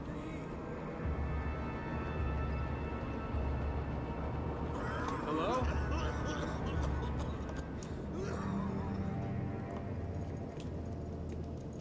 Mr. Wake? Oh, hell. It happened just the way it was on that page. I found. Came true. It knew. So dark. It'll come back for me. You must... The lights. In the office. I have the key. Okay, Rusty. Hang on. I'll be right back. Whatever did this couldn't be far. Rusty had found a page from the manuscript. It would help me understand what had happened.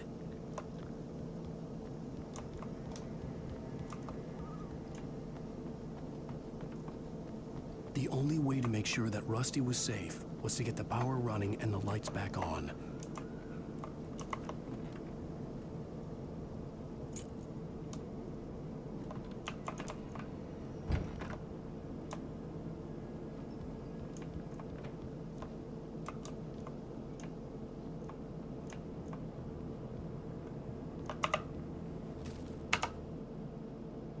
At the last instant, I changed direction and threw myself down.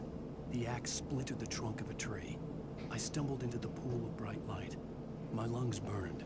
I was too exhausted to move. I tensed as I waited for the killing blow, but it never came. I raised my head. Nothing moved in the darkness beyond. For the moment, bathed in the cold light, I was safe.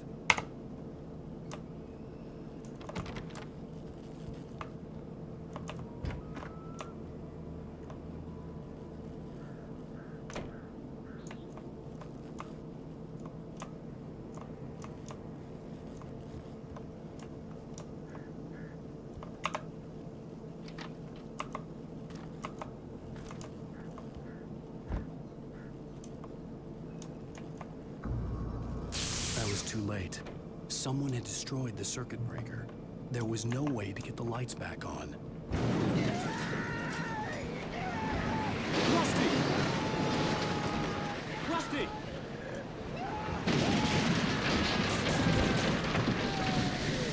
The ground was covered with oily patches that looked like liquid darkness.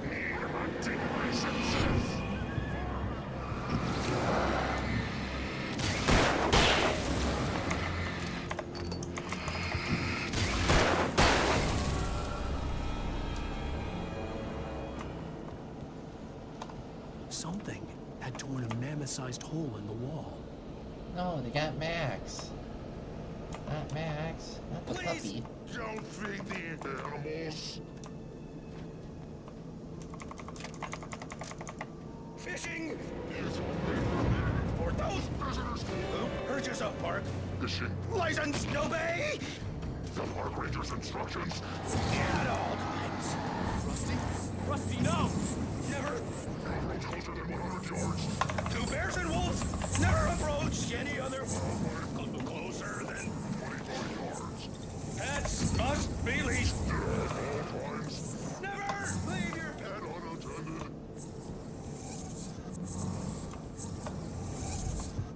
It is Against the law. to remove any natural objects or historical artifacts from the park. Gross. This includes even you may I go on the river. even cemeteries.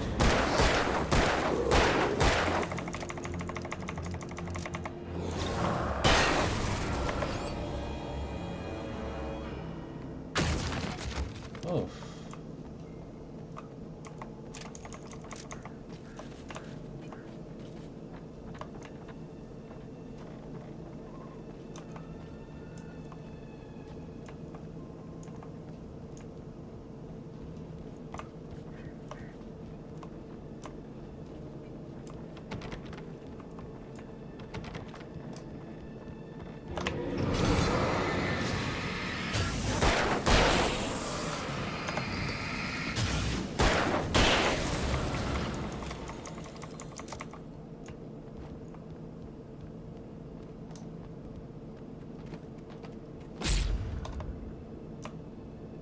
I wonder what the heck just hit me.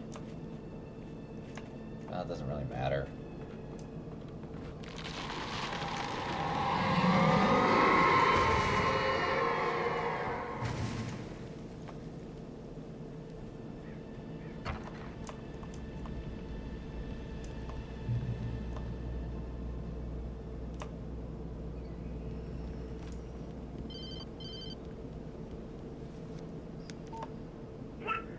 What the hell was that? I saw from the window. I saw something. Forget about it, Barry. It's just me going crazy. Oh, jeez. Oh, jeez. You're not crazy. I wish you were crazy, but you're not crazy. Ow, be careful. Stay in the cabin. Don't open the door for anyone. I mean it.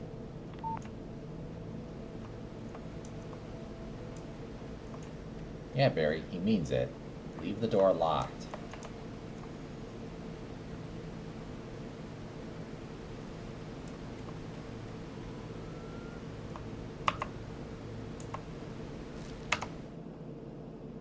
In that last instant of consciousness, Rusty thought about Rose.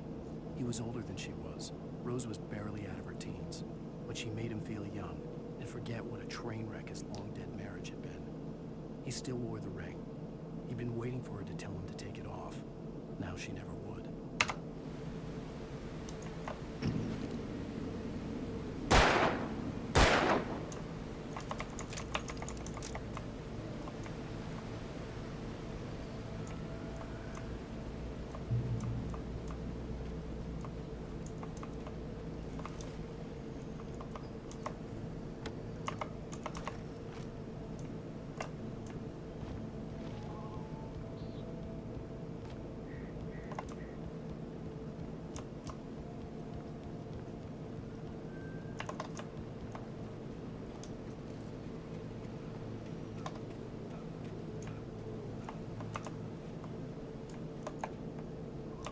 Am I going backwards?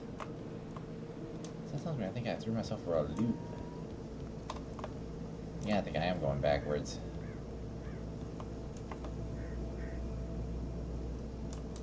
Yeah.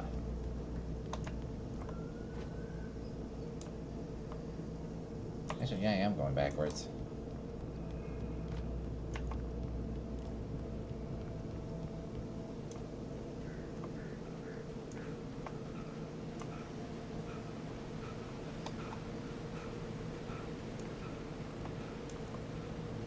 It's off to Lover's Peak. Oh, I see. It's just another trail. Alright, anyways, let's get moving.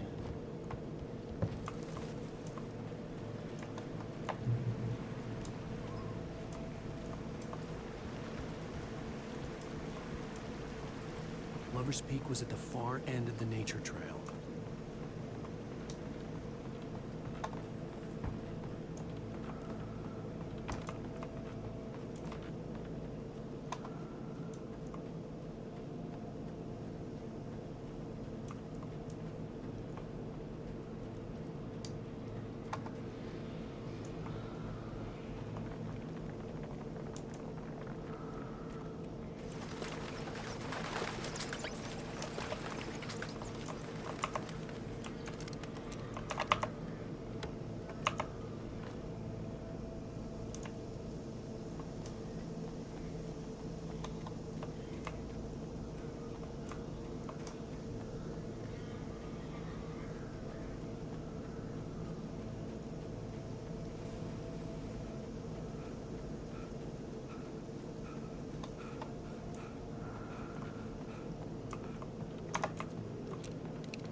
Nobody in Bright Falls seemed to know where Al was, but Rose, the waitress at the diner, had seen him.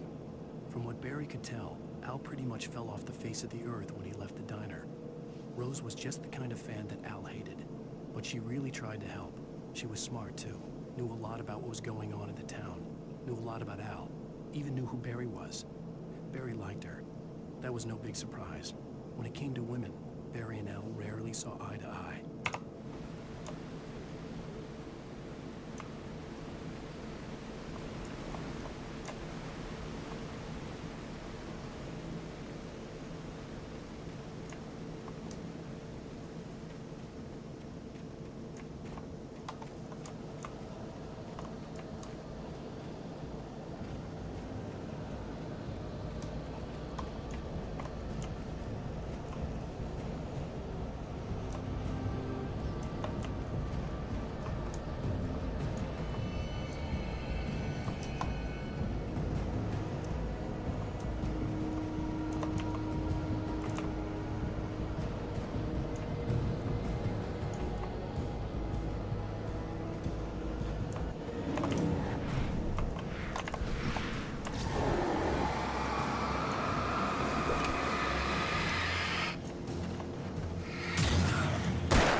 So what's your guys' story?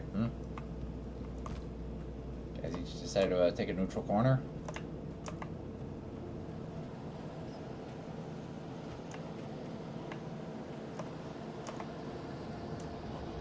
Alright, so...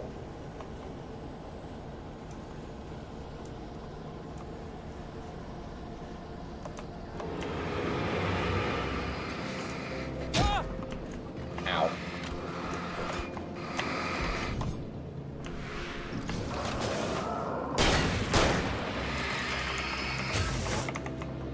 Oh, that's good.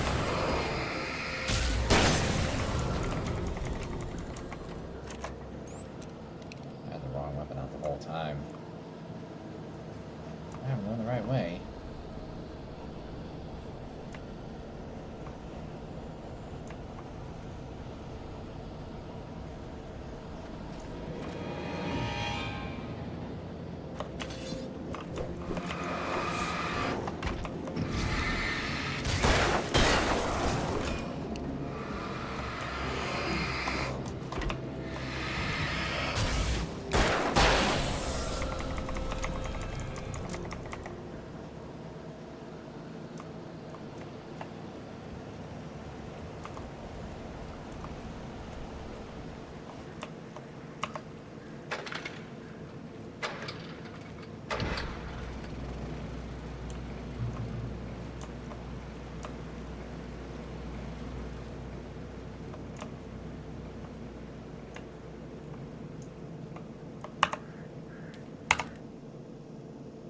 I turned the corner, afraid of what the flashlight's beam might reveal. Suddenly, a roughly painted symbol of a torch glowed in the light. Behind it, hidden by a rock, sat a battered metal trunk. It was here for a reason. Packed with supplies, batteries, flares, ammo. Things you need to make it through the darkness of the night. Something left behind by someone who knew what I knew, and more.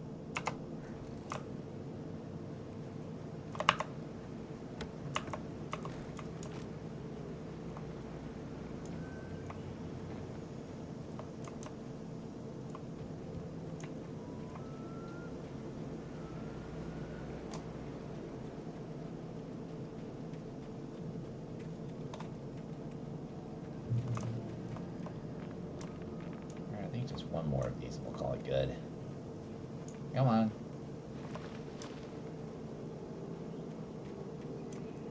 Yeah, there's someone there. Also, come on out.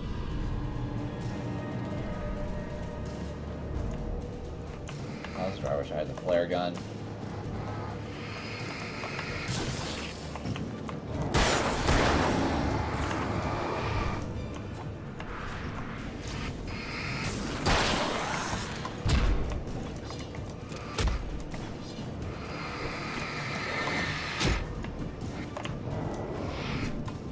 Oh, good.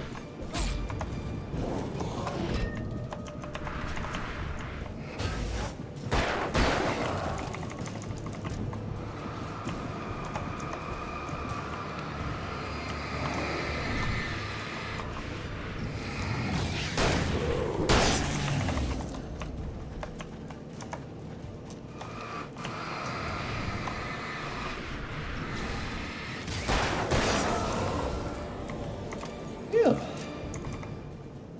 Almost bit the big one there.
Cool, another thermos.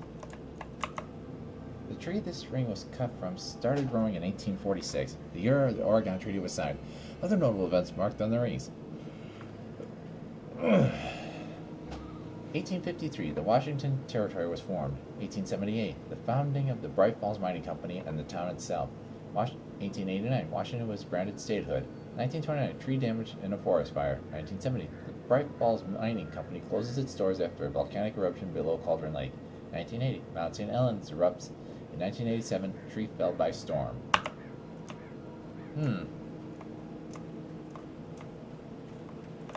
Got an interesting tidbit right there for you.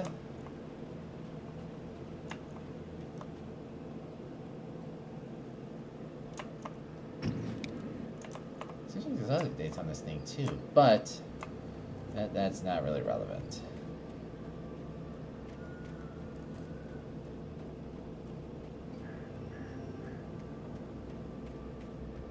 Alright. I think this is going to do it for now. Alright, I think that seems to be a good place to stop for right now. Thank you to those who watched. I will see you all next time.